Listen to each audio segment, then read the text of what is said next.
오늘 설교 말씀은 하나님과 동행하는 삶이라고 하는 제목으로 창세기 5장 21절부터 24절에 있는 말씀을 가지고 함께 은혜를 나누겠습니다.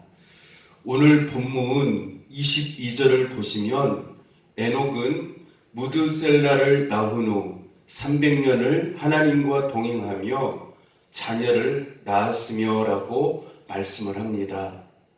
성경은 에녹의 일생을 한마디로 압축해서 하나님과 동행한 사람이라고 말씀을 합니다. 누군가가 신앙생활이란 무엇인가 라고 묻는다면 저는 한마디로 하나님과 더불어 동행하는 삶이다 라고 대답할 것입니다.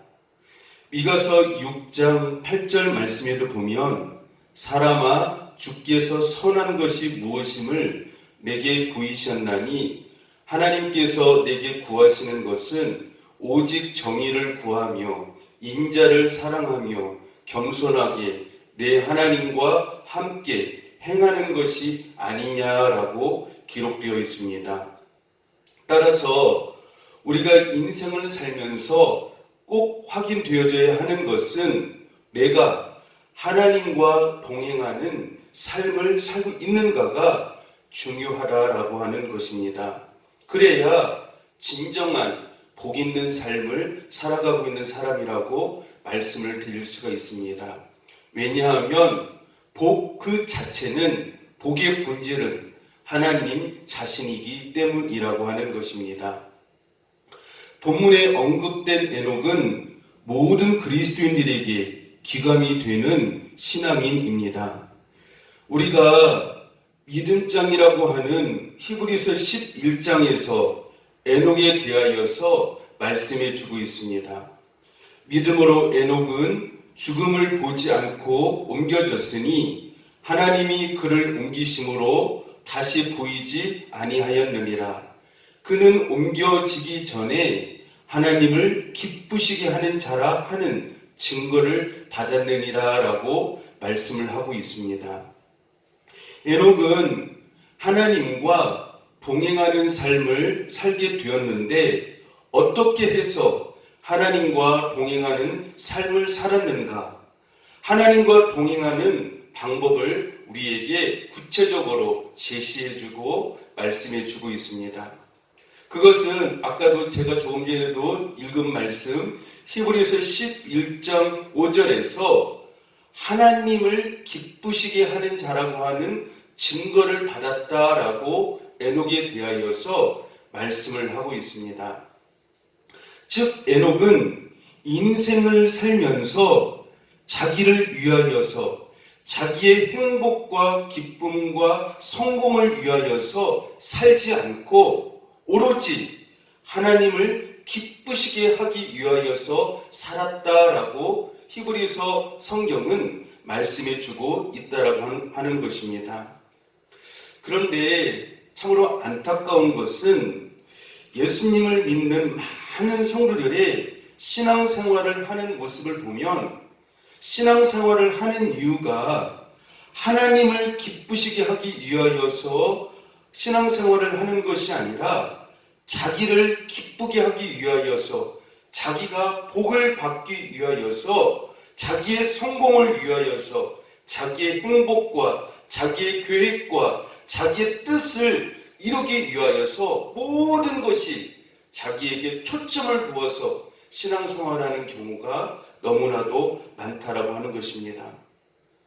예배를 드려도 그 예배가 온전히 하나님께 영광이 되어지고 하나님이 영광 받으시는 하나님이 기뻐히 흠양하시는 하나님이 받으시는 예배가 되어져야 하는데 성도들이 예배 드리는 모습을 보면 내가 은혜를 얼마나 받았느냐에 초점을 두고 예배를 평가하고 그것에 대해서 말을 할 때가 종종 많이 있다라고 하는 것입니다. 신앙생활이라고 하는 것은 내가 하나님 때문에 얼마나 복을 많이 받고 행복하고 성공하느냐 이것에 초점이 있는 것이 아니라 내가 어떠한 상황과 환경 가운데서도 비록 내가 어떤 때는 힘들고 슬플 때도 있지만 하나님을 얼마나 기쁘시게 하느냐의 신앙에 초점이 있다라고 하는 것을 우리는 깨달아야 할 것입니다.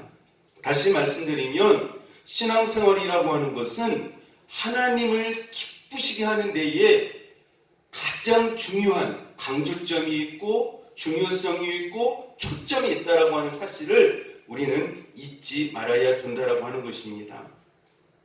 그래서 하나님께서 나 때문에 즐거워하시도록 기뻐하시도록 나 때문에 하나님께서 영광을 받으시도록 하는 것이 중요하다라고 하는 것입니다.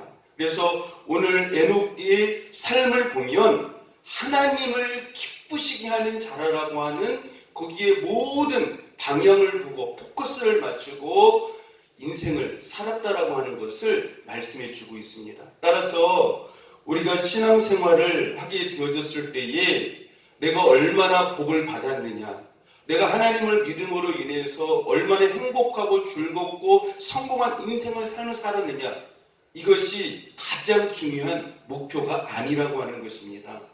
가장 중요한 것은 오늘 에녹의 삶을 통하여서 말씀해 주고 있는 것처럼 우리가 힘든 자리에 있든지 고난을 받는 자리에 있든지 아니면 성공하고 큰 복을 받는 자리에 있든지 어떤 자리에 있든지 간에 우리는 하나님을 기쁘시게 하는 데에 초점이 있는 자리라고 하는 것입니다. 그래서 사랑하는 성도 여러분, 우리가 신앙생활을 하면서 하나님을 기쁘시게 하는 데에 하나님이 나로 인하여서 많이 웃으실 수 있도록 우리가 믿음 생활을 잘 해드리는 데에 우리의 삶의 목적이 있고 믿음의 목적이 있다라고 하는 것을 우리는 분명하게 알아야 한다라고 하는 것입니다. 따라서 하나님과 에녹이 동행한 삶을 살았다라고 하는 것은 그가 하나님을 기쁘시게 했기 때문에 하나님께서 그와 늘 동행해 주셨다라고 하는 것입니다. 따라서 에녹이 어떻게 하나님과 동행하는 삶을 살았느냐, 바로 하나님을 기쁘시게 하는 그 자체가 바로 하나님과 동행하는 삶이라고 하는 것입니다. 사랑하는 성도 여러분, 하나님과 동행하는 삶을 사시고 싶습니까?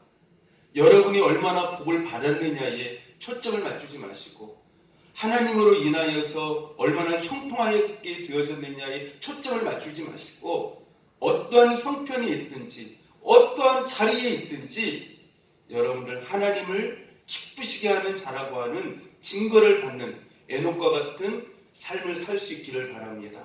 그래서 에녹은 우리에게 말씀합니다. 사랑하는 성도님들, 하나님과 동행하는 삶을 살고 싶습니까? 그렇다면 에녹 나처럼 하나님을 기쁘시게 하는 데에 모든 인생의 방향과 초점을 맞추시고 그러한 믿음의 삶을 살아가시기를 바랍니다. 그러면 나와 같이 하나님께서 가까이 해주시고 동행해 주시는 놀라운 축복의 삶을 살게 될 것입니다 라고 에녹은 말씀을 통하여서 성도들에게 고백하고 있는 것입니다. 에녹이 하나님과 동행하는 삶을 살 수 있었던 것은 오직 하나님을 기쁘시게 하는 믿음 때문이었다라고 하는 것입니다. 오늘날 하나님을 믿는 사람들 가운데에 하나님과 동행한다고 자신있게 말할 수 있는 사람은 많지 않을 것입니다. 이것은 우리들의 믿음에 문제가 있기 때문이다라고 말씀을 드릴 수가 있습니다. 즉 다시 말씀드리면 하나님을 기쁘시게 하는 자로 살아가지 않기 때문에 하나님과 동행하는 삶을 살지 못하는 경우가 많다라고 하는 것입니다. 여러분들 하나님께서 예수님을 보시고 어떻게 말씀하셨죠? 이는 내 사랑하는 자요 내 기뻐하는 자라. 내 기뻐하는 자라. 예수님을 가리켜서 내 기뻐하는 자라라고 말씀을 하셨습니다. 복이라고 하는 것은 하나님이 기뻐하는 자라고 하는 것입니다.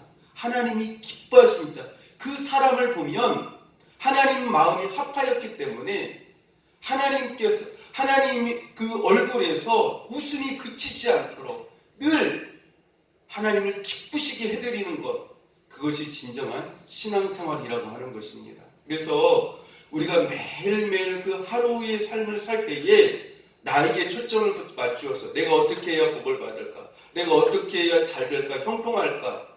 여기에 초점을 맞추지 마시고 내가 어떻게 해야 오늘도 에녹처럼 하나님을 기쁘시게 하는 자라라고 하는 그러한 말씀을 듣도록 삶을 살아갈 수 있을까?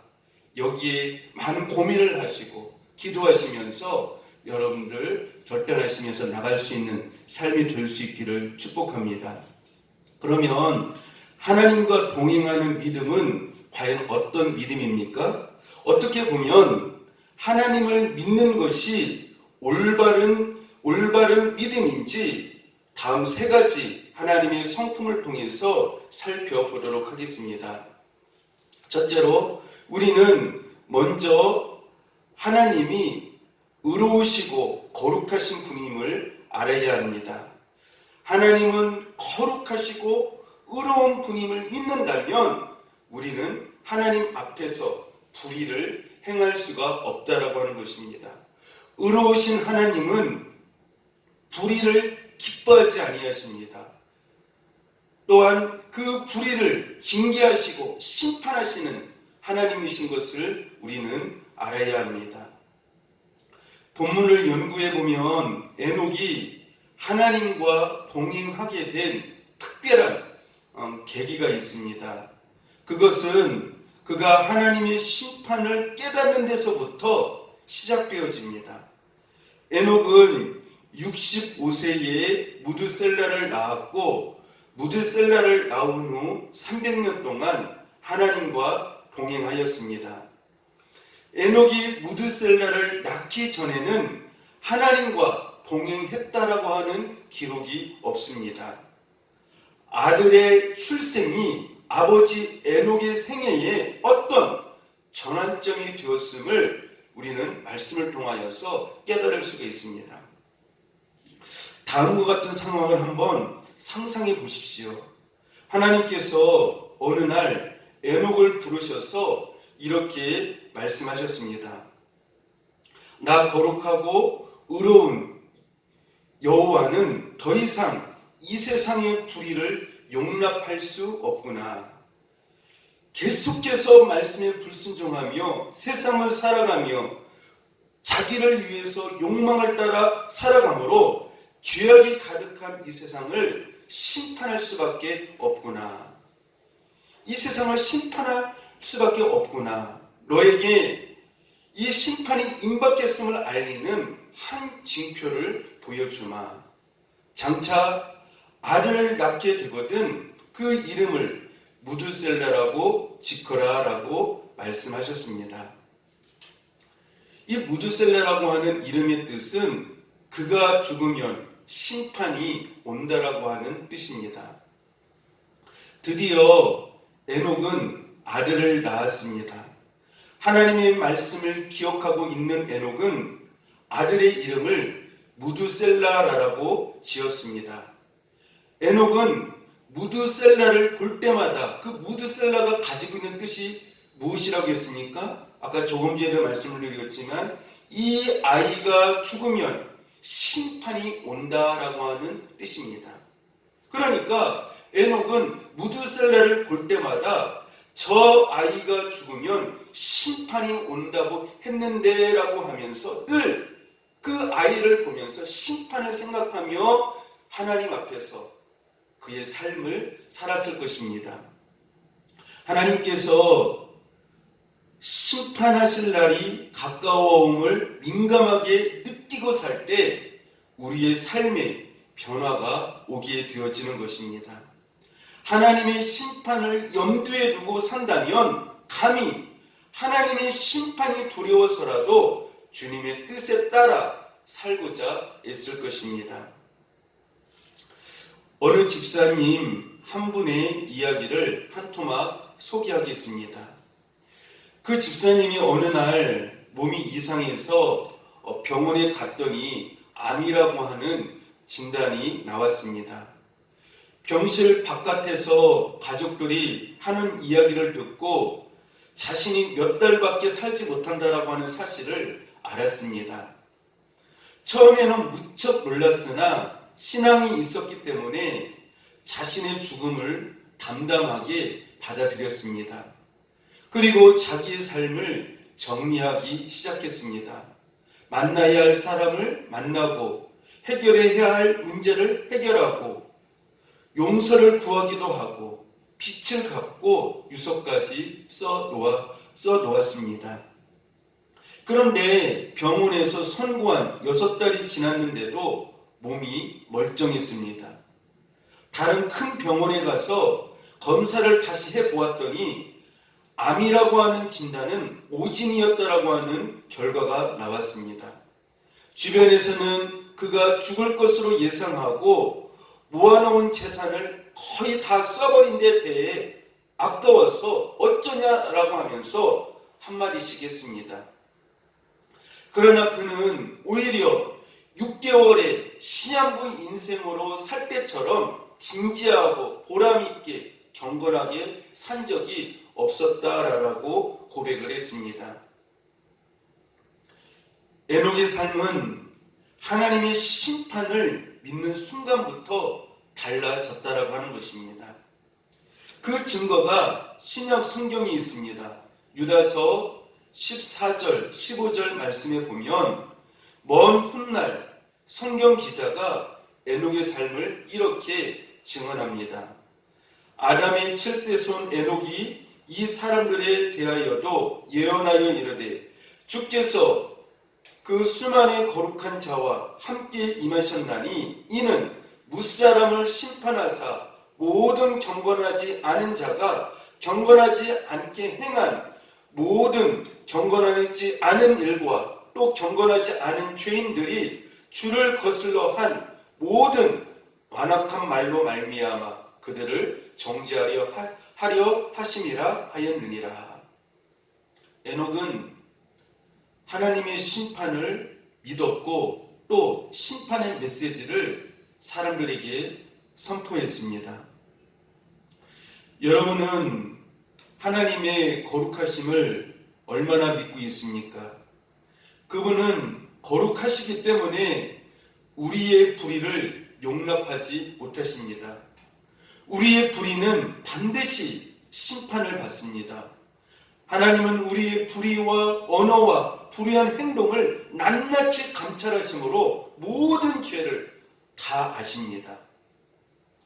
그분이 우리를 심판하실 것을 정말 진지하게 믿는다면 우리의 삶은 달라질 것입니다.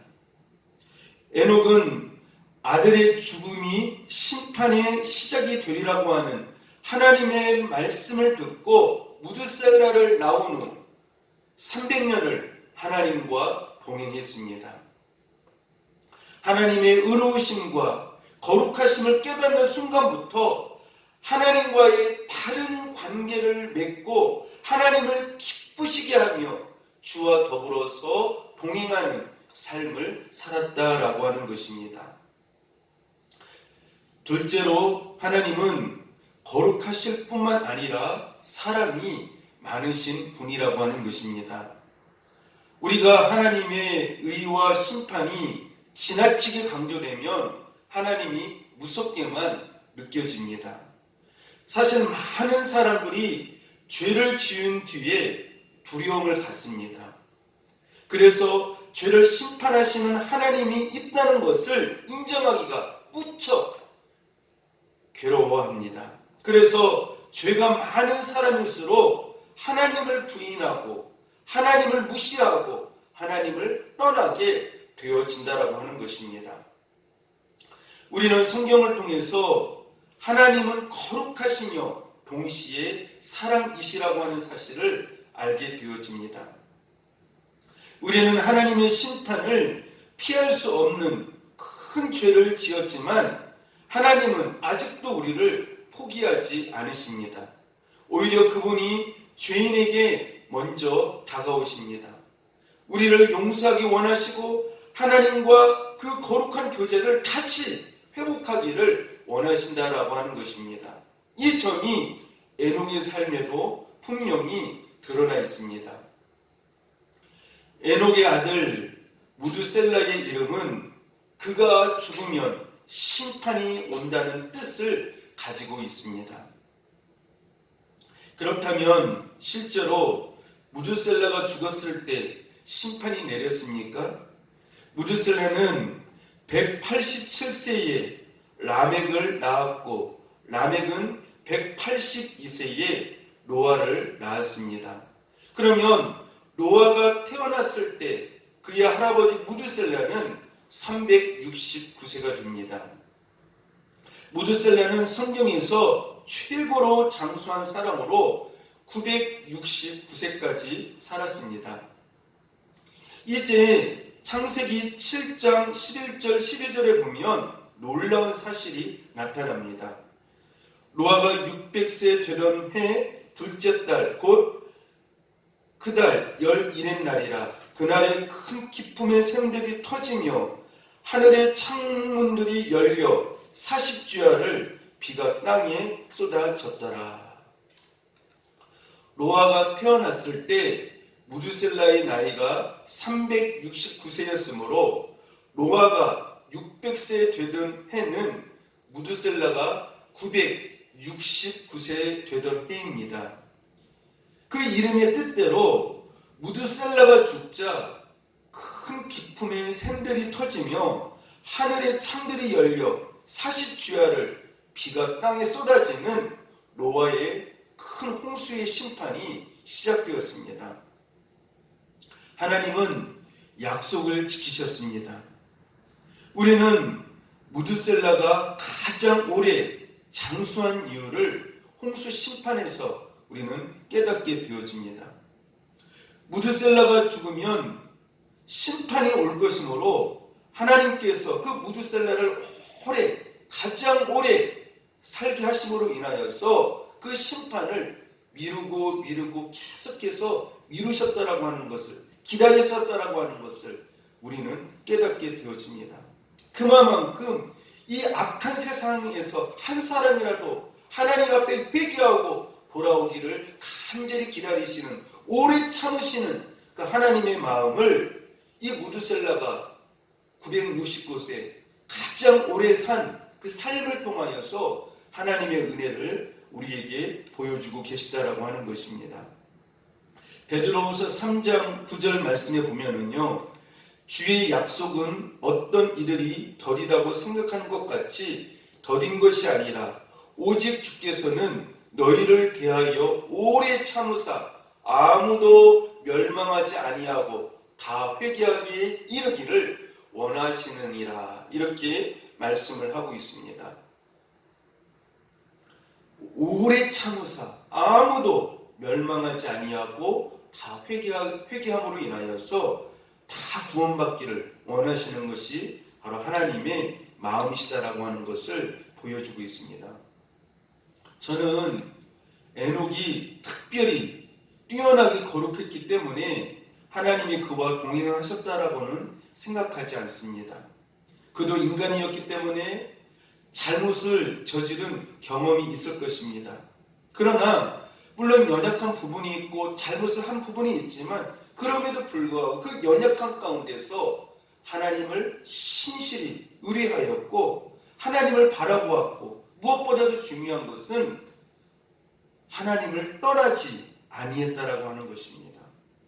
물론 연약해서 넘어질 때도 있고 죄를 지을 때도 있지만 그럼에도 불구하고 돌이키고 회개하고 돌아와서 하나님 중심으로, 말씀 중심으로 끊임없이 하나님을 가까이 하는, 그래서 점점 예수님을 닮아가는, 점점 성화되어져 가는 그러한 모습으로 하나님을 더욱더 기쁘시게 하는 자로 그가 변화되어져 갔다라고 하는 것입니다.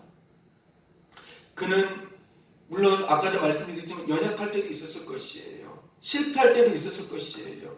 잘못을 저지를 때도 있었을 것입니다. 그러나 그때마다 다윗 왕처럼 심상에 눈물을 적셔가면서 통곡하면서 베드로처럼 통곡하면서 하나님 앞에 나와 회개하며 철저히 돌이키고 회개함으로 말미암아 그가 하나님을 기쁘시게 하라고 하는 자라고 하는 그 놀라운 축복의 말씀을 듣게 되어졌고, 결국은 그가 이 땅에서 죽지 아니하고 살아서 하나님의 인도함을 받아서 천국에 올라가게 되어지는 엄청난 축복과 은혜를 받았다라고 하는 것입니다. 셋째로 하나님은 상급을 주시는 하나님이시라고 하는 것입니다. 히브리서 기자는 믿음으로 하나님과 동행하다가 천국으로 옮기운 에녹을 언급한 후에 이렇게 말씀합니다. 히브리서 11장 6절 말씀에 보니까요, 믿음이 없이는 하나님을 기쁘시게 하지 못하나니 하나님께 나아가는 자는 반드시 그가 계신 것과 또한 그가 자기를 찾는 자들에게 상 주시는 이심을 믿어야 할지니라. 아멘. 살아계신 하나님을 계속해서 찾고 하나님 앞에 나오는 자들에게 하나님은 반드시 상을 주신다라고 하는 것입니다. 여기서 참 은혜스러운 단어가 있어요. 그것이 무엇이냐면요, 하나님을 찾는 자들에게는 상 주시는 이심을 믿어야 할지니라고 하는 말씀의 단어입니다. 여기서 이 하나님을 찾는다라고 하는 의미 속에는 어떤 의미가 있습니까? 하나님을 사모하고 하나님을 목말라하며 하나님이 없이는 한시도 살 수 없다라고 하는 심령이 가난한 상태로 가득한 그 영혼을 의미하는 것입니다. 그리고 에녹과 같이 하나님과 동행하는 삶을 간절히 바라며 사모하며 원하며 살아가는 그러한 자들, 이러한 자들이 바로 하나님을 찾는 자들이라고 하는 것이죠. 그래서 믿음이라고 하는 것은 두 가지로 나타납니다. 하나님이 계심을 온전히 믿습니다. 그리고 그 하나님을 늘 찾습니다. 왜 그럴까요? 하나님을 너무너무 사모하기 때문에 그래요. 목말라하기 때문에 그래요. 그분을 너무나도 사랑하기 때문에 그렇습니다. 그분과 영적인 깊은 교제를, 그분의 음성을 듣는 것이 그의 삶의 에너지이고 힘이고 기쁨이고 만족이고 행복이기 때문이라고 하는 것입니다. 그래서 이 찾는다라고 하는 이 단어 속에는 하나님을 간절히 앙망하는, 하나님을 간절히 찾는 그 마음 속에는 하나님을 간절히 그리워하는 믿음의 모습이 그 심령 안에 있다라고 하는 것이죠. 여러분들 복이 무엇일까요? 그것은 바로 내 마음속이 하나님을 간절히 찾는 마음으로 내 안에 있게 되어졌을 때 그 사람이 바로 복 있는 사람이라고 하는 것이죠. 여러분들 세상적인 물질의 갈급함으로, 세상의 어떤 그 성공으로 내 마음이 갈증을 일으키는 것이 아니라 하나님을 간절히 찾는, 목말라하는 그 심령으로 여러분의 마음이 가난하고 또 갈급한 심령으로 될 수 있기를 축복합니다. 하나님과 함께하는 삶에는 많은 복이 따릅니다.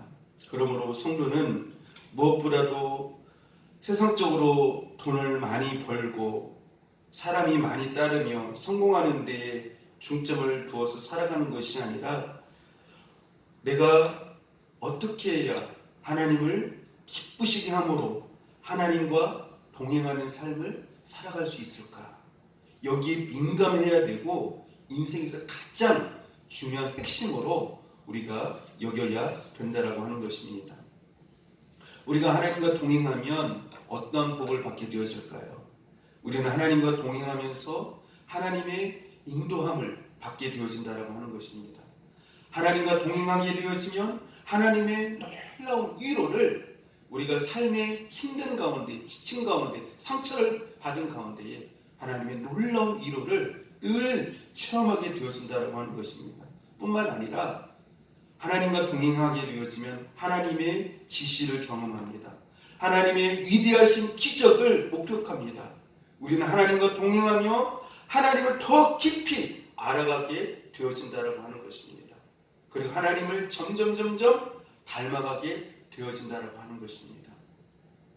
그래서 하나님과 동행한다라고 하는 것은 내가 인생을 살면서 하나님을 깊이 느끼고 있다라고 하는 것입니다. 하나님을 깊이 체험하고 있다라고 하는 것입니다. 하나님과 동행한다라고 하는 것은 그분의 세미한 음성이 내 심령 가운데, 내 영혼 가운데 들려진다라고 하는 것입니다. 하나님과 동행한다라고 하는 것은 하나님께서 나를 위해서 일하고 계시는 것을 보게 되어진다라고 하는 것입니다. 여러분들, 우리가 하나님께서 일하시는 모습을 하나님의 어떤 그 동행하심을 통해서 깨달을 수 있는 한 부분이 있죠. 여러분들, 요셉이 억울하게 옥에 갇히지 않습니까? 근데 성경은 그 후에 어떻게 말씀을 하고 있습니까?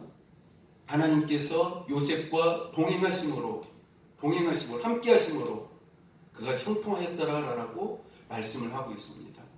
그것은 무엇이냐면은 요셉이 옥에 있지만 그 옥 속에서도 가장 답답한 환경 가운데서도 하나님께서는 여전히 일하고 계시다라고 하는 것을 말씀해 주고 있다라고 하는 것입니다. 여러분들, 성경에서 여러 가지 상급 가운데 본문이 강조하는 특별한 상급이 있습니다. 하나님과 동행하는 사람들에게 하나님이 주시는 가장 큰 상급은 하나님과 동행하는 후손을 낳는 축복이라고 하는 것입니다. 본문의 아담 족보에서 정점을 이루는 사람은 하나님과 동행한 에녹이었고 마무리 장식은 노아가 맡았습니다. 노아는 조상의 신앙을 본받은 믿음의 자손이었습니다. 창세기 6장 9절 말씀이 노아의 사람됨을 설명해 주고 있습니다. 이것이 노아의 족분이라. 노아는 의인이요 당대의 완전한 자라. 그는 하나님과 동행하였으며. 하나님과 동행했던 조상 에녹이 있었기에 하나님과 동행하는 후손 노아가 나올 수가 있었다라고 하는 것입니다. 노아는 세상이 악했음에도 불구하고 경건한 삶을 살았습니다.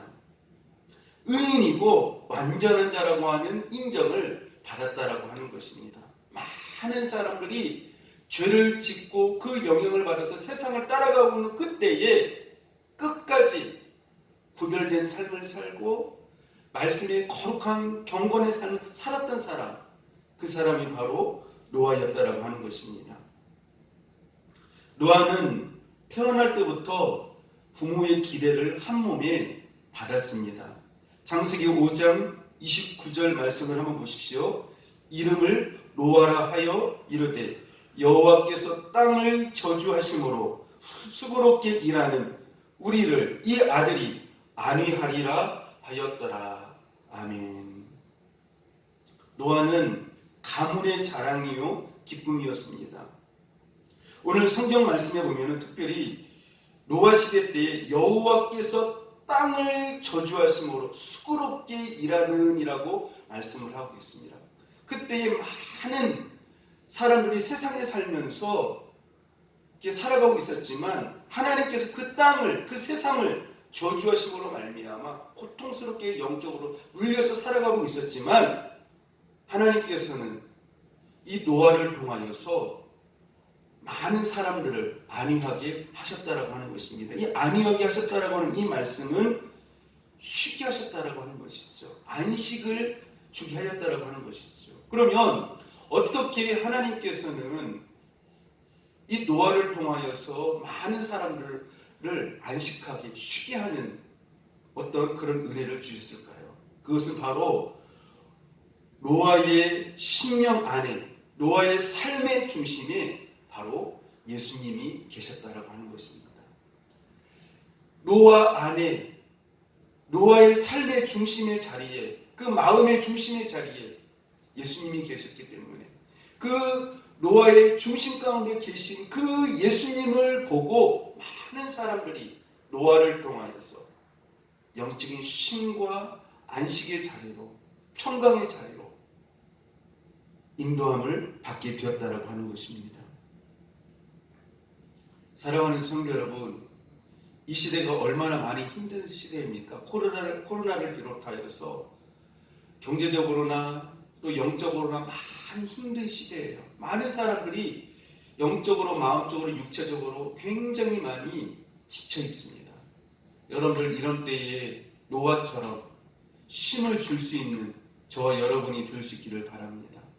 안식을 제공해 줄 수 있는 저와 여러분이 될 수 있기를 바랍니다. 그러려면 내 안에 예수님이 계셔야 됩니다. 내 안에 있는 예수님이 보여지게 되어질 때에 내 안에 있는 그 예수님을 통하여서 많은 사람들이 안위함을 얻고 쉼을 얻고 평안을 얻는, 안식을 얻는 그런 축복된 역사가 있게 될 줄로 믿습니다. 예수님께서 그런 말씀을 하셨죠. 수고하고 무거운 짐진 자들아 다 내게로 오라. 내가 너희를 쉬게 하리라. 그 예수님이 노아의 삶의 중심에 자리 잡고 계셨기 때문에 노아를 통하여서 노아의 그 삶 속에 계신 예수님을 통하여서 많은 사람들이 쉼을 얻고 힘을 얻고 위로를 얻는 그러한 역사가 있었다라고 하는 것을 성경은 우리에게 말씀해 주고 있습니다. 그래서 에녹이 하나님과 동행하는 삶을 살게 되어졌을 때에 하나님께서 에녹에게 큰 상급을 주셨는데 그것은 바로 자손의 축복을 주셨다고 하는 것이죠.